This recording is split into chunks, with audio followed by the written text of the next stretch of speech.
Alors, les ventes de VE en France en juillet. 7,7% en juillet.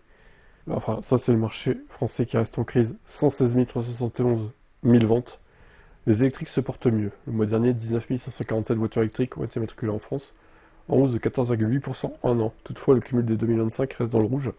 167 881 voitures, moins 4,3%. La part de marché des VE de 17,5% en 2025, contre 16,8% en 2024. Le premier semestre 2024 avait été porté par le succès du leasing social. Bon là, c'est plutôt fin septembre du coup, même pas le premier. En attendant, la R5 confirme son statut de nouvelle championne des ventes de voitures électriques en France. En juillet, elle a même écrasé le marché avec plus de 2000 immatriculations. Le 10e modèle du classement n'est que à 1083 ventes. Ça y dit que ça. Il y a un tableau. Moi j'aime bien les tableaux, donc on va regarder ça directement. Qu'est-ce que fait la BMW X1 deuxième? C'est incroyable. Qu'est-ce qu'elle fout là, quoi? C'est vraiment l'intrus de ce classement, quoi. Étonnant, on dirait qu'ils ont regroupé toutes leurs livraisons en juillet, quoi. Modèle Y et P3, Scénic P4, ID3 P5, Skoda Elroq 6ème, 7ème IC3, Renault Mégane 8ème, 9ème Audi Q6 et Peugeot 208 qui ne fonctionne plus trop, hein, 465 ventes. La Peugeot 208 qui se fait éteindre par la R5, c'est incroyable. 6253 contre 17 785, quoi. La Renault 5 qui semble être la nouvelle Zoé, finalement. Donc voilà pour ces chiffres de juillet 2025. Pour le top 10 du moins. Bah Renault ça marche bien, hein, finalement. Quand tu regardes Peugeot, bah ils ont la IC3 qui est quand même 7ème et la Peugeot 208 qui est 10ème. Pareil au cumul, la IC3 marche mieux que la 208 pour le coup. Même si la IC3 pour moi elle me semble un peu moins quali que la 208 mais elle est moins chère aussi. Donc ceci explique cela. Voilà pour ces chiffres. Je vous laisse me commenter ça. Les utilisateurs de VE souhaitent plus de clarté dans les recharges. Tu m'étonnes. Dans son étude, la société spécialisée en gestion d'infrastructures de recharge montre que 41% des conducteurs pointent le manque de visibilité des prix comme leur principale difficulté, un chiffre qui dépasse même les inquiétudes liées à la fiabilité technique des bornes. 37,6 ou l'occupation des emplacements. 20,3. Quels aspects des bornes de recharge publiques trouvez-vous difficiles le cas échéant? Ouais, non, mais ils ont raison, hein, parce que manque de tarification d'une borne à l'autre, c'est jamais le même prix. Il y a pas de... Des fois, il y a des totems pour indiquer le prix à la recharge, ça c'est pas mal, mais ça devrait être obligatoire en fait, je trouve. Surtout quand tu payes avec ta carte, que t'as pas forcément envie de sortir ton badge charge map ou je ne sais quoi là, ou ton appli.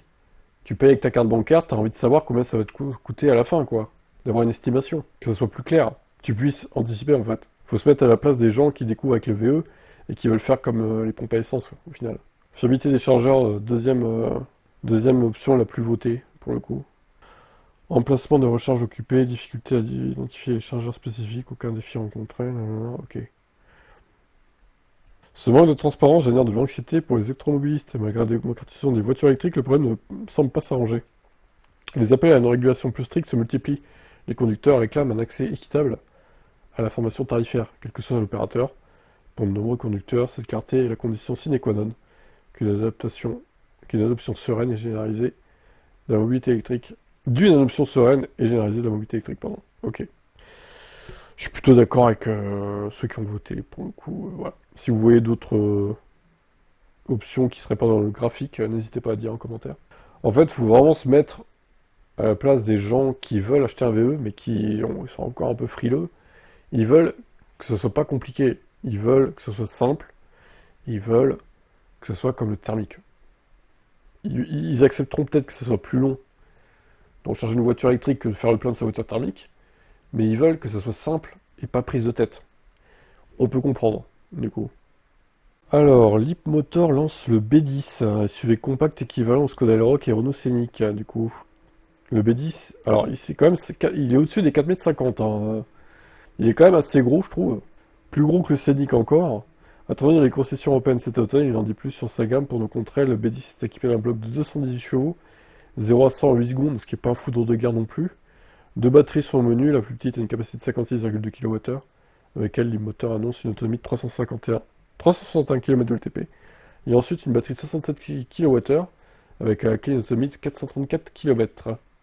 Avec ces valeurs, on devine que le modèle Y, oh là, le matrixage, mon dieu, que le modèle ne sera pas une référence en consommation. Ouais, après, c'est pas non plus, ça n'a pas l'air non plus catastrophique, mais oui, c'est pas le plus efficient, c'est sûr. Côté recharge, pas de mauvaise surprise avec un chargeur AC 11 kW et un pic de recharge DC 168 kW. Ce qui est pas trop mal, ça va, c'est pas non plus catastrophique. Deux finitions sont annoncées, la variante de base Live sera déjà bien équipée avec un série le toit en verre panoramique, la vision de 360 degrés. On trouvera aussi un grand écran tactile 14,6 pouces. Le modèle design ajoutera l'éclairage d'ambiance ou encore les sièges avant électriques et ventilés. Les tarifs de la gamme française ne sont pas encore connus, mais Leapmotor a annoncé un prix de base conseillé en Europe à 29 900 euros. La marque suit ainsi son positionnement agressif. La Skoda Elroq de taille semblable commence à 33 300 euros, avec sa version City annonçant une autonomie de 374 km. Chez Stellantis, une Fiat 600, bien plus petite, avec 400 km, débute à 36 000 euros. Donc effectivement, 30 000 euros pour la version 56 kWh, c'est quand même assez agressif. Par contre, il n'aura pas de bonus. Les autres l'ont, comme le Elroq du coup. Donc techniquement, tu fais 4200 moins 33 000, enfin tu fais 33 300 moins 4200, ça sort 29 000, 100 euros. Donc techniquement, le Elroq reste moins cher. En 2026, il devrait être assemblé en Europe ce B10, ce qui pourrait changer la donne sur les tarifs. Ce qui le ferait commencer à 25 000 euros, bonus déduit, ça serait incroyable là par contre. Ça défierait toute concurrence. Bon, on verra si c'est le cas ou pas. Ce que je reproche à Leapmotor, c'est qu'ils n'ont pas de V2L, ni de palette pour changer la régène sur le volant. C'est un peu dommage, les concurrents l'ont, enfin pour certains du moins. Donc ça manque un petit peu, je trouve. Mais bon, il y en a qui s'en foutent de ça et qui veulent un SUV logeable, pas trop cher, et ils seront peut-être contents de l'avoir. Allez, ciao. Alors, il y a quelques jours, Renault a dévoilé son nouveau boss, Monsieur Provost. C'est pas Franck Provost, c'est François Provost, du coup. Il devrait remplacer donc Luca De Meo, c'est donc fait, pour rappel, italien qui a renoncé Losange, a officiellement quitté ses fonctions le 15 juillet. L'année dernière, il avait pourtant été renouvelé après un mandat de 4 ans. Luca De Meo travaillait d'ailleurs sur un nouveau plan stratégique du groupe. Ça, c'est fou qu'il se soit barré comme ça, alors que il était là pour du long terme, c'est bizarre. Visiblement, l'idée était de poursuivre son travail et d'avoir un dirigeant rapidement actif pour cela. Le conseil d'administration a favorisé le choix d'un remplacement en interne, le nom de Maxime Pica a ainsi été écarté. En interne, le nom de Denis Levaux, patron d'Acia, circulait avec insistance, mais d'autres ont été intéressés, dont François Provost, directeur des achats, des partenariats et des affaires publiques. Ce dernier n'était clairement pas favori, mais a été retenu, donc c'est ce monsieur. Alors, quel est son profil? Présenté par Le Figaro comme bras droit de Luca De Meo, François Provost est donc une relève sans prise de risque. Peu connu, l'homme œuvre depuis plus de 20 ans au sein de Renault. On sent que, avec cette nomination, l'idée est de ne pas bousculer le groupe et ne finalement pas remettre en cause le travail de De Meo, qui a transformé en profondeur Renault. Donc en vrai, ça va être la continuité de De Meo, quoi. Pas besoin d'un nouvel électrochoc, même si Renault affronte à nouveau des turbulences. Comme l'ensemble de l'industrie automobile, la marque a ainsi revu à la baisse ses objectifs financiers de 2025. S'il n'est pas là pour renverser la table, François Provost devra ainsi sûrement ajuster le plan Futurama, dont la présentation est prévue pour fin 2025. Ça comporte notamment une nouvelle génération de VE 800 volts.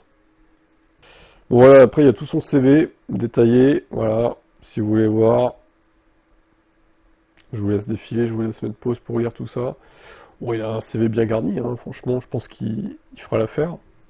Il sera compétent. Donc à voir si il sera vraiment dans la continuité de Meo, ou est-ce qu'il va essayer de mettre son grain de sel quand même pour ce fameux plan en fin 2025. Ce qui m'intéresse moi aussi en tant que fan de F1, c'est que va devenir Alpine en F1. Et ça, on en parlera sur Type F1. Allez, ciao.